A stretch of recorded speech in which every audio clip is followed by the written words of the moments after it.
వివిధ విద్యార్థి సంఘాల నాయకులకు ఏఐటిఎస్ రాష్ట్ర కమిటీ పక్షాన వాళ్ళకు నమస్కారం తెలియజేస్తాను. Board of intermediate education system మొత్తం కూడా ప్రక్షాళన చేయాల్సినటువంటి అవసరం ఉందేమో అనేది మాకు అనిపిస్తూ ఉంది. గత 10 సంవత్సరాల్లో విద్యార్థి ఉద్యమాల్లో ఉంటే 2014 తర్వాత వచ్చినటువంటి ప్రైవేట్ కాలేజీలు గతంలో ఎప్పుడు కూడా ఇన్నిగాన ప్రైవేట్ కాలేజీలు లేవు. మేము ప్రైవేట్ కాలేజీల విషయంలో వ్యతిరేకం కాదు. అదేవిధంగా మొత్తం ప్రైవేట్ కాలేజీలే ఈ బోర్డును నడిపిస్తే అంటే ఖచ్చితంగా వామపక్ష విద్యార్థి సంఘంగా వ్యతిరేకిస్తాం.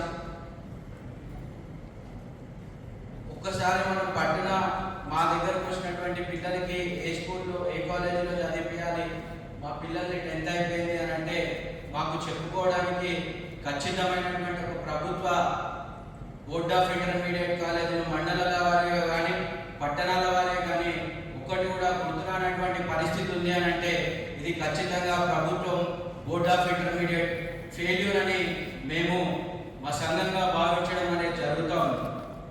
అంతేకాదు ప్రతి కాలేజీలో విద్యార్థుల హక్కులను ఈ యొక్క ప్రైవేట్ కాలేజీల యాజమాన్యం హరిస్తూ ఉన్నారు. ఒక్క కాలేజీ కూడా పర్మిషన్ల విషయం మాట్లాడితే జనరల్గా ఒక స్టూడెంట్ జాయిన్ అయిన వారికి తల్లిదండ్రులు చెప్పినట్టు మేనేజ్మెంట్లు వింటాయి.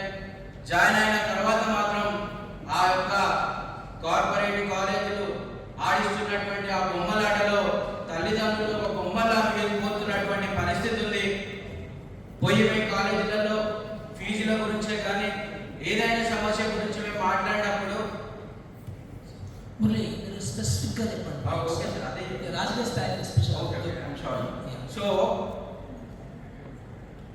మేము అధ్యయనం చేసింది సార్, ముఖ్యంగా ఐఐటి జేఈఈ మెయిన్స్ పెట్టుకొని పిల్లల్ని పొద్దున్న నుంచి సెమీ హాస్టల్ పెట్టుకొని 8 గంటల దాకా వాళ్ళకి ఎలాంటి బ్రేక్స్ అంటే ఒక 45 మినిట్స్ మొత్తం ఆ 8 గంటలు 10-12 గంటల వ్యవధిలో 45 నుంచి గంటన్నర మాత్రమే వాళ్ళకి బ్రేక్స్ ఇవ్వడంతో పిల్లలు చాలా స్ట్రెస్గా ఫీల్ అవుతున్నారు.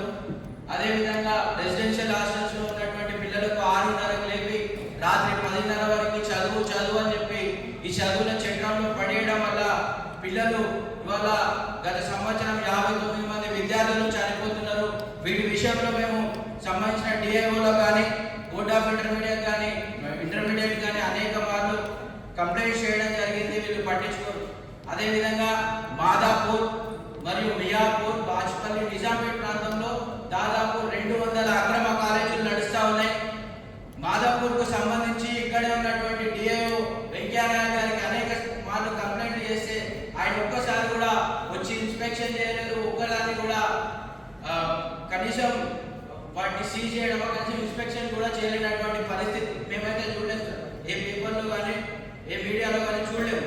అదేవిధంగా మేము ఎప్పుడైనా ఆ యొక్క యాజమాన్యాల దగ్గరికి వెళ్తే నేను ఒక సంవత్సరం మీద కంప్లైంట్ ఇచ్చిన సార్. కంప్లైంట్ ఇచ్చి ఆ యొక్క ఫోటో వారికి పంపించడం అనేది జరిగింది. నేను మీ కంప్లైంట్ ఇచ్చినా మీరు ఇక్కడ లేరు, ఇదిగో అని చెప్పి పంపించడం జరిగింది సార్. యథావిధిగా నేను మా కామ్రేడ్స్ అందరం కలిసి దిగినటువంటి ఫోటో ఆ యొక్క యాజమాన్యం దగ్గరికి చేరుతుంది. వాళ్ళు ఏమంటారంటే సార్ మీరు ఇచ్చిన కంప్లైంట్లు ఆ యొక్క అధికారులకు ఏమిటి చెక్కులు అన్నారు సార్. సో మేము ఒకటే సార్ రిక్వెస్ట్ చేసేది, అధికారులకు ఎంతో కష్టపడితే కానీ ఈ సేవ చేసేటువంటి అవకాశం రాదు. కాబట్టి ఈ పేద పిల్లల కోసం, మధ్యతరగతి పిల్లల కోసం వారందరూ కూడా కృషి చేయాలనేది మేము రిక్వెస్ట్ చేస్తూ ఉన్నాం. అన్న చెప్పినట్టు 16,000, 20,000 కాదు సార్. అలీన్ అనేటువంటి ఒక సంస్థ 33,000 రూపాయలు ఒక విద్యార్థికి టెక్స్ట్ బుక్స్ తీసుకుంటుంది సార్. 36,000 రూపాయలు తీసుకుంటుంది. ఒక కాలేజీలో ఫీజు సగటు డే స్కాలర్కి 35,000 నుంచి 1,50,000 వరకు ఫీజులు అనేది తీసుకోవడం అని జరుగుతుంది. తీసుకున్న సంస్థ పేరు ఏం పేరు? అలెన్ సార్, అలెన్ అనేటువంటి సంస్థకు అసలు పర్మిషన్ లేదు సార్. వాళ్ళు మెట్రో మీద యాడ్స్ ఇచ్చుకుంటా ఉన్నారు, మెట్రో మీద యాడ్స్ ఇచ్చుకుంటా ఉన్నారు. మొత్తం గవర్నమెంట్ కి సంబంధించినటువంటి ఈ యొక్క పిల్లర్స్ కార్లో కానీ బస్సులో వెహికల్ మీద వెళ్తుంటే ప్రతి పిల్లర్ మీద అలేంది కనిపిస్తుంది సార్. వాటి నేను ఒకసారి డిఐఓ గారిని అడిగితే వాళ్ళకి ప్రచారం చేసుకునే హక్కు లేదన్నాడు సార్. జిహెచ్ఎంసీ వాళ్ళని చెప్పి పీక్పిహెచ్ కదా సార్. ఇవాళ పేరెంట్స్ ఆ యొక్క ర్యాంకుల క్రమంలో పడి పిల్లలను అందులో వేస్తా ఉన్నారు. కాబట్టి మేము రిక్వెస్ట్ చేస్తున్నాం ఏంటంటే ఫిజిక్స్ వాళ్ళ కానీ అలైన్ కానీ లేదా ఈ మధ్య వచ్చినటువంటి ఆకాష్ లాంటి సంస్థలు సార్, ఆకాష్ అండ్ వేదాంత్ అనేటువంటి ఒక రెండు అకాడమీలు ఉన్నాయి సార్. ఈ అకాడమీలు ఏం చేస్తాయంటే మా ట్యూషన్స్ అని చెప్తారు సార్.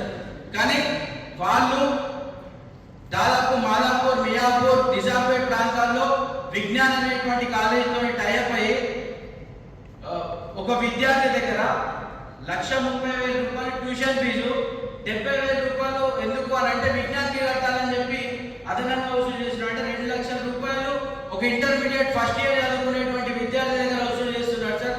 అంతేకాకుండా ఎల్ఎన్ అనేటువంటి కాలేజీ 4,30,000 రూపాయలు ఫీజు వసూలు చేస్తుంది సార్ ఒక్క ఫస్ట్ ఇయర్ కు మాత్రమే. సో మేము రిక్వెస్ట్ చేసేది ఏంటంటే సార్, ఈ స్థాయిలో ఫీజులు వసూలు చేస్తే భావి తరాలకి బోర్డ్ ఆఫ్ మీన్స్ అంటే ఇంటర్మీడియట్ ఎడ్యుకేషన్ ని మనం పేద పిల్లలకు ఇవ్వలేనటువంటి పరిస్థితి ఉంటుంది సార్. వీటన్నిటికీ కారణం ఏంటంటే సార్, నువ్వు ఏ మండలాలు తీసుకున్నా ఎక్కడ తీసుకున్నా అని ఉన్నటువంటి బోర్డ్ ఆఫ్ ఇంటర్మీడియట్ కాలేజీలలో సరైన వసతులు లేవు సార్, ల్యాబ్స్ లేవు, కావాల్సినటువంటి ఫ్యాకల్టీ సరిగా లేరు. అదే విధంగా అనేక విధాలైనటువంటి సమస్యలు అక్కడ నెలకొన్నాయి. కాబట్టి అంతేకాకుండా విద్యార్థుల సాంద్రతను బట్టి కాలేజీలు లేవు సార్. నేను ఉండేది షేరింగపల్లి మండల ప్రాంతం. మా దగ్గర ఉన్నటువంటి ఓటర్స్ 7 లక్షలు, దాదాపు 30,000-40,000 మంది విద్యార్థులు అక్కడనే చదువుతున్నారు సార్. కానీ అక్కడ ఉన్నది ఒకటే ఇంటర్మీడియట్ కాలేజ్ సార్. సో అక్కడ ఇంటర్మీడియట్ కాలేజీలను పెంచాల్సినటువంటి అవసరం ఉంది. సో ఇలాంటి సమస్యలు చాలా ఉన్నాయి సార్.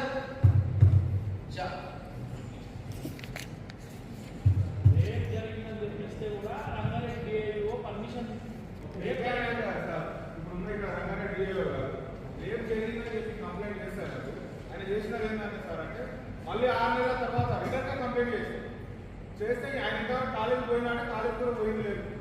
ఏమైంది సార్ అని అడిగితే నేను ఇంకోటి తీసుకుని పోయినా అని పెట్టాలి. ఆ జరిగిన సంఘటన గురించి మేము పోలీస్ స్టేషన్ కంప్లైంట్ చేయలేము. ఇట్లా తెలుస్తూ ఉంది మాకు. ఏమన్నానంటే ఇట్లా జరిగింది, బయటకు చెప్పలేకపోతే అమ్మాయికి తీసి పంపించినట్ట. ఒకవేళ ఇట్లాంటి జరిగిన సంఘటనలు ఇంకా కూడా ఉంటాయి కాబట్టి మీరు వెళ్ళి ఒకసారి ఆ కాలేజ్ విజిట్ చేయండి. చేస్తే మీకు తెలుస్తాయి వాస్తవాలు. అందుకోసం మీకు కంప్లైంట్ చేస్తామంటే చేసిరా సార్ మీరంటే మేము చేసినామని నేను ఎవరో ఒకరు తీసుకుని కాలేజ్ దగ్గరకు వచ్చినాడు. మీరిద్దరు కాలేజ్ దగ్గరకు వస్తే మాకు తెలుస్తుంది సార్. మేము అది విద్యార్థి ఆనందంగా మాకు వచ్చిన సమస్యలు మీకు చెప్తే ఇంకొకటి సార్. రెండోది ఈ DRDO కంప్లైంట్ అసలు సమస్య అంత ఉన్నదంటే విద్యా అధికారుల దగ్గర ఉంది సార్. మీకు ఏదైనా సమస్య వచ్చినప్పుడు మేము కంప్లైంట్ చేస్తే వాళ్ళు తక్షణం చర్యలు తీసుకోగలిగితే సాధ్యమైన సమస్యలు సాల్వ్ అవుతుంది. వీళ్ళకి ఎప్పుడు కంప్లైంట్ చేసినా వీళ్ళు రెస్పాండ్ గారు. నిన్న శ్రీ చైతన్య నారాయణ కాలేజ్ దగ్గర సార్ ఇట్లా బుక్స్ అమ్ముతున్నాడు, నాకేం లేదు, నాకేం రైట్ లేదు, నేనేం చేయలేదు. మీరు ఎందుకు సార్ అన్నది ఆ చర్యల మీకు కూర్చున్నది ఎందుకు? ఇప్పుడు సామాన్య పేద విద్యార్థులకు న్యాయం చేయలేకపోతే కూర్చోండి. మీకు ఎందుకోసం కూర్చున్నాడు? మీరు కూడా అక్కడి నుంచి చదువుకొని వచ్చిన వాళ్ళే కదా, వాళ్ళకి న్యాయం చేయలేకపోతే నేను ఓన్లీ కార్పొరేట్ వ్యవస్థ గురించి కూడా మాట్లాడలేదు. మిగతా అన్ని చిన్న కాలేజీల దగ్గర నుంచి కూడా వసూలు చేస్తున్న పైసల గురించి మీకు అన్ని వివరాలు తెలుసు. సార్ కాలేజీ దగ్గర సార్ ఇక్కడ కూర్చున్నాయంటే ఆ కాలేజీలో మాకు చెప్తారు DIO కంప్లైంట్ చేయండి, DIO కంప్లైంట్. సార్ వాళ్ళు DIO వాళ్ళ కాలేజీలో స్టాఫ్ మెంబర్ దగ్గర సార్ మేమే బయట అవుతాం. ఏమనంటే DIO కంప్లైంట్ చేయండి సార్, మేము మాట్లాడతాం సార్తో. అసలు వాళ్ళకి అధికారాలు ఉన్నాయా, ఉంటే వాళ్ళకి తెలియదా, లేకపోతే పని చేయరా? దీనివల్ల అసలు ప్రభుత్వానికి విద్యార్థులకు తీవ్ర నష్టం జరుగుతుంది. దీనికి వాళ్ళకి అధికారాలు ఇస్తారా, లేకపోతే దీనికి సమకాలీన వ్యవస్థ ఇంకేదైనా రెడీ చేయగలుగుతారా? మీరు విద్యార్థుల తరఫు నుంచి ప్రభుత్వానికి చెప్పగలిగితేనే చాలా వరకు విద్యార్థులకు, పేద విద్యార్థులకు న్యాయం జరుగుతుంది.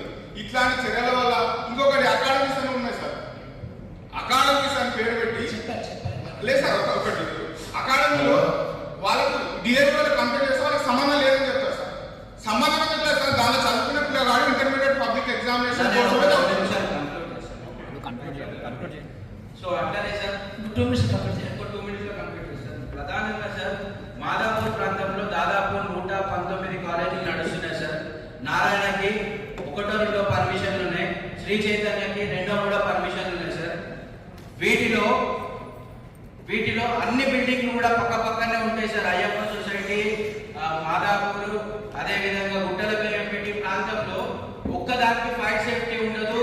కనీసం ఒక ఫైర్ ఇంజన్ వెళ్తే అక్కడ ఆర్పేటువంటి పరిస్థితి ఉండదు సార్, వెళ్ళే పరిస్థితి కూడా ఉండదు.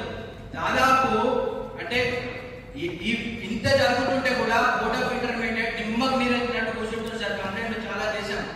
అక్కడ ఒకవేళ ఏదైనా ఫైర్ యాక్సిడెంట్ జరిగిందనుకో సార్, చాలా పెద్ద ప్రమాదం జరుగుతుంది. దాదాపు 25,000 మంది విద్యార్థులు ఆ భవనాలలో కడుతున్నారు సార్.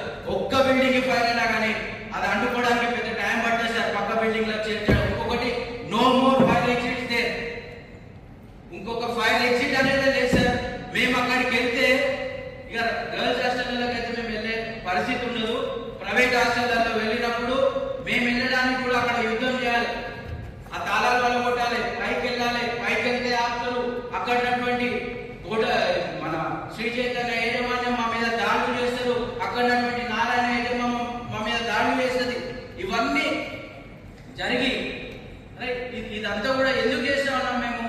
మేము చదువుకున్నటువంటి ఈ విద్య మా భావితరాలకు, నేను 7,000 రూపాయలు కట్టి చదువుకున్నా మేడం. నా ఇంటర్మీడియట్ 7,000 రూపాయలు కట్టి చదువుకున్నా. భవిష్యత్తులో ఒకవేళ అది 20,000 30,000 ఉంటే నేను 10వ తరగతినే మానేసి ఉండిపోయాడు.